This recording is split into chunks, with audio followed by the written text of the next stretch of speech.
ఇప్పుడు భారతదేశ రాజకీయాల్లో ఒక పెద్ద చర్చ నడుస్తోంది. దాని పేరే డీలిమిటేషన్. ఇది మన దేశ రాజకీయ పటాన్ని పూర్తిగా మార్చేయగలదు. కానీ ఇదే ఇప్పుడు ఉత్తర దక్షిణ రాష్ట్రాల మధ్య ఒక పెద్ద చిచ్చు పెట్టింది. ఒక జాతీయ విధానాన్ని పాటిస్తే కొన్ని రాష్ట్రాలు తమ రాజకీయ గొంతును కోల్పోవలసిందేనా? ఈ క్లిష్టమైన సమస్య ఏంటో వివరంగా చూద్దాం. అసలీ గొడవంతా ఎందుకు? ఇంత పెద్ద చర్చ జరగడానికి కారణమేంటి? అది తెలియాలంటే ముందుగా మనం ఒక్క విషయం అర్థం చేసుకోవాలి. పార్లమెంట్లో ఒకే ఒక్క సీటుకి ఎంత పవరుంటుందో తెలుసా? ఒక్కటి, జస్ట్ ఒక్కటి. 100 కోట్లకు పైగా జనాభా ఉన్న మన దేశంలో ఈ ఒక్క అంకెకి ఏం విలువుంటుంది? ఏముంది దీని వెనక? ఇది 1999లో జరిగిన కథ. అప్పుడు వాజ్పేయి గారి ప్రభుత్వం ఒక అవిశ్వాస తీర్మానాన్ని ఎదుర్కొంది. పార్లమెంట్లో ఓటింగ్ జరిగింది. దేశ భవిష్యత్తే ఆ ఓటింగ్పై ఆధారపడి ఉంది. చివరికి ఏమైందో తెలుసా? కేవలం ఒక్క ఓటు తేడాతో, అవును, జస్ట్ సింగిల్ ఓటుతో ప్రభుత్వం పడిపోయింది. దీన్ని బట్టి మనకేమర్థమవుతుంది? పార్లమెంట్లో ప్రతి సీటు, ప్రతి ఒక్క ఓటు ఎంత విలువైందో కదా! ఒక ప్రభుత్వాన్ని నిలబెట్టాలన్నా, కూల్చేయాలన్నా ఆ ఒక్క ఓటే చాలు. మరి ఇంత పవర్ఫుల్ సీట్ల కేటాయింపు ప్రక్రియ గడిచిన 50 ఏళ్లుగా ఆగిపోయిందంటే నమ్ముతారా? అవును, మీరు విన్నది కరెక్టే. 50 ఏళ్లుగా దీన్ని టచ్ చేయనేలేదు. అసలు ఈ డీలిమిటేషన్ అంటే ఏంటి? చాలా సింపుల్గా చెప్పాలంటే జనాభాను బట్టి నియోజకవర్గాల సరిహద్దులను మార్చడం అన్నమాట. రాజ్యాంగం ప్రకారం జనాభా మారినప్పుడల్లా లోక్సభ, అసెంబ్లీ సీట్లను కూడా సర్దుబాటు చెయ్యాలి. ఎందుకంటే ప్రతి ఓటుకు సమానమైన విలువ ఉండాలి కదా! అదే దీని వెనుకున్న అసలు ఉద్దేశ్యం. మరి రాజ్యాంగంలోనే ఉన్న ఇంత ముఖ్యమైన ప్రక్రియను 50 ఏళ్లపాటు ఎందుకు పక్కనబెట్టేశారు? అసలు కథ ఇక్కడే మొదలవుతుంది. దీని వెనక పెద్ద కథే ఉంది. 1970ల టైంలో కేంద్ర ప్రభుత్వం దేశవ్యాప్తంగా కుటుంబ నియంత్రణ పథకాన్ని తీసుకొచ్చింది. దక్షిణ రాష్ట్రాలు, అంటే మన తెలుగు రాష్ట్రాలతో సహా, ఈ పాలసీని చాలా సీరియస్గా తీసుకుని విజయవంతంగా అమలు చేశాయి. జనాభాను కంట్రోల్ చేశాయి. కానీ ఉత్తర రాష్ట్రాల్లో మాత్రం జనాభా పెరుగుతూనే పోయింది. ఇక్కడే అసలు ట్విస్టొచ్చింది. దేశం చెప్పిన మాట విని జనాభాను నియంత్రించినందుకు దక్షిణ రాష్ట్రాలకు ఒక రకగా శిక్షపడింది. అదేంటంటే వాళ్ల రాజకీయ ప్రాతినిధ్యం, అంటే పార్లమెంట్లో వాళ్ల వాయిస్ తగ్గిపోయే ప్రమాదం ఏర్పడింది. ఇది ఎలా జరిగిందో ఒకసారి చూద్దాం. చివరిసారిగా 1971 జనాభా లెక్కల ఆధారంగానే ఇప్పటి సీట్లు ఉన్నాయి. తర్వాత 1976లో ఇందిరాగాంధీ ప్రభుత్వం కుటుంబ నియంత్రణ పాటించిన రాష్ట్రాలకు అన్యాయం జరగకూడదని ఈ డీలిమిటేషన్ను 25 ఏళ్లపాటు ఆపేసింది. మళ్లీ 2002లో వాజ్పేయి ప్రభుత్వం దాన్ని ఇంకో 25 ఏళ్లు పొడిగించింది. అంటే దాదాపు 50 ఏళ్లుగా మనం 1971 జనాభా లెక్కలనే ఫాలో అవుతున్నామన్నమాట. సరే, ఇప్పుడు ఈ 50 ఏళ్ల స్తంభనం ముగియబోతోంది. మరి దీన్ని ఎలా ముందుకు తీసుకెళ్లాలి? దీనికోసం ప్రస్తుతం 2 దారులు కనిపిస్తున్నాయి. ఒకటి ప్లాన్ ఏ. దీన్నే ప్రో రేటా పెంపు అంటున్నారు.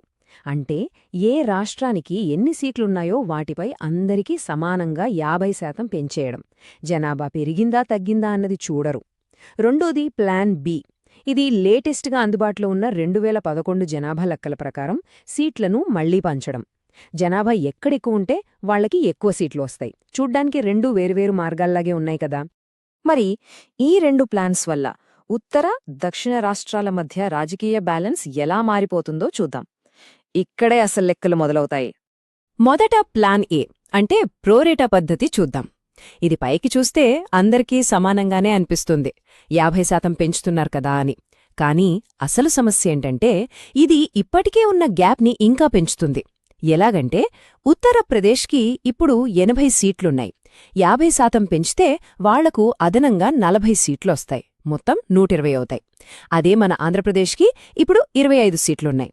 50% పెంచితే దాదాపు 13 సీట్లు పెరిగి 38 అవుతాయి. అంటే ఈ 2 రాష్ట్రాల మధ్య సీట్ల తేడా ఇంతకుముందు 55 ఉంటే ఇప్పుడు 82కు పెరిగిపోతుంది. చూసారా గ్యాప్ ఎలా పెరుగుతుందో? అసలు ప్రస్తుత పరిస్థితే ఎలా ఉందో తెలుసా? మన 5 దక్షిణ రాష్ట్రాలు, అంటే తెలంగాణ, ఆంధ్రప్రదేశ్, కర్ణాటక, తమిళనాడు, కేరళ, ఈ 5 కలిపితే 129 లోక్సభా సీట్లున్నాయి. సరే కదా! ఇప్పుడు ఉత్తరాదిలో కేవలం 2 రాష్ట్రాలు తీసుకోండి, ఉత్తరప్రదేశ్, మహారాష్ట్ర. ఈ రెండిటికీ కలిపి 128 సీట్లున్నాయి. అంటే మొత్తం దక్షిణాది రాజకీయ శక్తి అంతా కేవలం 2 ఉత్తరాది రాష్ట్రాలతో సమానం. పరిస్థితి ఇప్పటికే ఇలా ఉంది. ఒకవేళ మొదటి ప్లానే ఇంత సమస్యగా ఉందనుకుంటే, ఇక రెండో ప్లాన్ అంటే 2011 జనాభా లెక్కల ప్రకారం సీట్లు పంచితే అది దక్షిణ రాష్ట్రాలకు ఇంకా పెద్ద దెబ్బ. ఈ ప్లాన్ అమలు చేస్తే ఏం జరుగుతుందో చూడండి. తమిళనాడుకి 11, కేరళకు 8, ఆంధ్రప్రదేశ్కి 5 సీట్లు తగ్గిపోతాయి. అదే టైంలో ఉత్తరప్రదేశ్, బీహార్, రాజస్థాన్ లాంటి రాష్ట్రాలకు సీట్లు భారీగా పెరుగుతాయి. అంటే ఇది కేవలం నంబర్లను మార్చడం కాదు, రాజకీయ అధికారాన్ని నేరుగా దక్షిణం నుంచి ఉత్తరానికి షిఫ్ట్ చేయడం లాంటిది. ఇప్పుడు మరో ముఖ్యమైన విషయం చూద్దాం. అదే ఆర్థిక శక్తికి, రాజకీయ శక్తికి మధ్య ఉన్న తేడా. మన దక్షిణ రాష్ట్రాలన్నీ కలిసి దేశ జీడీపీలో దాదాపు 36% వాటాలు అందిస్తున్నాయి. అంటే దేశ ఆర్థిక వ్యవస్థలో ఇవి ఇంజిన్లలాంటివి. కాని ఇంత ఆర్థిక శక్తి ఉన్నా లోక్సభలో వాళ్ల వాటా ఎంత? కేవలం 24.3%. కొత్త డీలిమిటేషన్ వస్తే ఇది 20% కంటే కిందకి పడిపోవచ్చని అంచనా వేస్తున్నారు. అంటే దేశానికి ఎక్కువ సంపద సృష్టిస్తున్న వాళ్ల గొంతు పార్లమెంట్లో తగ్గిపోబోతోంది. సో చివరికి మనం ఒకే ఒక్క ప్రశ్నకు వస్తున్నాం. ఇది న్యాయమేనా? దక్షిణ రాష్ట్రాల వాదన ఏంటంటే, మొదటిది, కేంద్రం చెప్పిన జనాభా నియంత్రణను వాళ్లు సక్సెస్ఫుల్గా అమలు చేశారు. రెండోది, అలా చేసినందుకు ఇప్పుడు పార్లమెంట్లో వాళ్ల బలం తగ్గిపోతోంది. మూడోది, దీనివల్ల భవిష్యత్లో కేంద్రం నుంచి వచ్చే నిధులు, ప్రాజెక్టుల విషయంలో తమకు అన్యాయం జరుగుతుందేమోనన్న భయం వాళ్లలో ఉంది. మంచి పని చేసినందుకు శిక్ష అనుభవించడం లాంటిదిది. ఈ డీలిమిటేషన్ చర్చ జరుగుతున్న టైమింగ్ కూడా చాలా ఆసక్తికరంగా ఉంది. ముఖ్యంగా దక్షిణ రాష్ట్రాల్లో ఎన్నికలు జరుగుతున్న టైంలో దీన్ని తెరపైకి తెచ్చారు. అంతేకాదు, దీన్ని అందరూ కోరుకుంటున్న మహిళా రిజర్వేషన్ బిల్లుతో ముడిపెట్టారు. దాంతో దీన్ని వ్యతిరేకించడం కూడా కష్టంగా మారింది. కొందరు సౌత్ లీడర్లు గట్టిగా నిరసన తెలుపుతుంటే, కొన్ని రాష్ట్రాలు మాత్రం సైలెంట్గా ఉన్నాయి. ఒకవైపు ఒక వ్యక్తి, ఒక ఓటు అనే ప్రజాస్వామ్య సూత్రం ప్రకారం జనాభాను బట్టి సీట్లు ఉండాలి. మరోవైపు దేశం కోసం ఒక మంచి పని చేసిన రాష్ట్రాలకు అన్యాయం జరగకూడదు. ఈ రెండింటినీ ఒక ప్రజాస్వామ్యం ఎలా బ్యాలెన్స్ చేయాలి? ఇది కేవలం సీట్ల లెక్క కాదు, మన దేశ సమాఖ్య స్ఫూర్తికే ఇదొక పెద్ద